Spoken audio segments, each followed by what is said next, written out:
সংস্কারের কার্যক্রম চলমান রয়েছে। শুধু মানুষের পরিবর্তন নয়, আমরা ক্রীড়াক্ষেত্রে আরো বেশি ক্রীড়াস্রোত এবং ক্রীড়াক্ষেত্রকে উন্নতির দিকে নিয়ে যাবে এরকম পলিসি নিয়েও কাজ করছি।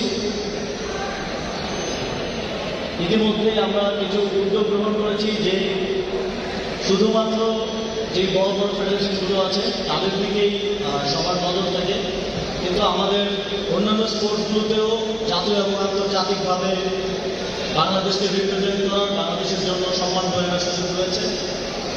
সেই জায়গা থেকে আমরা অন্যান্য ফেডারেশনগুলোর বাজেট বৃদ্ধি সহ ইনফ্রাস্ট্রাকচার এবং অন্যান্য সুযোগ সুবিধা যেন বৃদ্ধি করা যায় সে লক্ষ্যে কাজ করছে। খেলাধুলাকে শুধু একটি বিনোদনের মাধ্যম হিসেবে এখন আর পৃথিবীতে দেখা পায় না, এটা একই সাথে একটা এমপ্লয়মেন্ট জেনারেশনেরও একটা সুযোগ। সেক্টর পৃথিবীতে বিশেষ করে চায়নাতে যদি আপনারা দেখেন, প্রত্যেকটা স্পোর্টসকে কেন্দ্র করে অনেক অল্টারনেটিভ এমপ্লয়মেন্টের সুযোগ আছে। আমাদের কিংবা চারুকলার কান্ট্রিগুলোতে যেটা হয়, সাধারণত কেউ একজন যদি জাতীয় দলে খেলতে না পারে, ওই পর্যায়ে পৌঁছাতে না পারে, তার ক্যারিয়ার নষ্ট হয়ে যায়। কিন্তু স্পোর্টসকে কেন্দ্র করে যে অল্টারনেটিভ ক্যারিয়ারের সুযোগ রয়েছে, আর সেটা আমরা ডিসকভার করতে পারিনি, সেটা আমরা কাজে লাগাতে পারিনি।